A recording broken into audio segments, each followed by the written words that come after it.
রাধে রাধে বন্ধুরা, আমার ছোট ব্লগের মাধ্যমে আমি আজকে তোমাদেরকে জানাতে চাই, এই যে দেখছো আমার গোপালের প্রাণ প্রতিষ্ঠা হচ্ছে। আমি জানতাম না প্রাণ প্রতিষ্ঠা কীভাবে করে, তারপরে একটা ইউটিউবে একজনের কাছে দেখলাম, তারপর আমি করলাম। প্রথমে চাল দিয়ে, তারপর হচ্ছে সবজি দিয়ে প্রাণ প্রতিষ্ঠা করা হয়। তা এটা সাধারণত একদিন করে রাখতে হয়, কিন্তু সেটা আমার সময় হয়ে ওঠেনি। তারপরে ফল দিয়ে করেছিলাম, তারপরে হচ্ছে যে ফুল দিয়ে।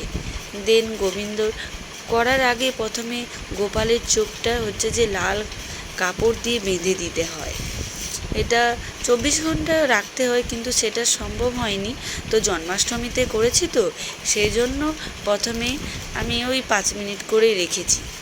তারপরে তোমরা দেখতেই পাচ্ছ, যেমন হচ্ছে যে মায়ের গর্ভ থেকে যেমন ছেদ করা হয় না নাভি থেকে, সেমনি গোপালের ওই শশা দিয়ে ছেদ করা হয়েছে। আমি তারপরে একটা ব্রাহ্মণের কাছে গিয়ে আমার গোপালের প্রাণ প্রতিষ্ঠা করার জন্য পঞ্চামৃত দিয়ে প্রতিষ্ঠা করাই। তোমরা লক্ষ্য করবে বন্ধুরা, আমিও সেরকমভাবে লক্ষ্য করিনি। তারপরে ভিডিওটা যখন এডিট করছিলাম, তখন দেখলাম যখন গোবিন্দ জন্মগ্রহণ করে, যেমন স্বর্গ থেকে ফুল বৃষ্টি হয়, তেমনি মায়ের ঘর থেকে গোপালের মাথায় ফুল পড়ে যায়। তারপর আমি আমার গোপালকে বাড়িতে নিয়ে আসি, তারপরে জল দিয়ে স্নান করাই, তারপরে ডাবের জল দিয়ে স্নান করাই। এটা হচ্ছে যে এই গোপালটা আমার আনার খুব ইচ্ছা ছিল, কিন্তু আমার একটা গোপাল আছে, তোমরা এই ভিডিওর মধ্যেই দেখতে পাবে।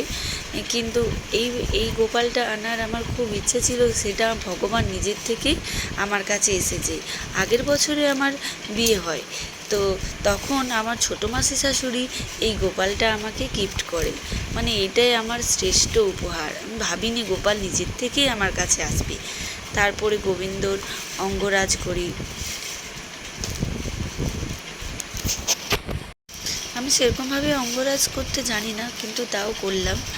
দেন গোবিন্দর জন্য আমি আগের দিনই রূপোর মুকুট, রূপোর বালা, পায়ের তোড়া, তারপর জামা পরিয়ে তাকে এই ভিডিওটা দেখতেই পাচ্ছ আমার গোপালটাকে। ওই গোপালকে, দুটো গোপালই আমার ভালোভাবে সাজিয়ে গুছিয়ে তাদের জন্য খাবার রান্না বান্না ছোটোখাটো আয়োজন করেছিলাম। রাধে রাধে।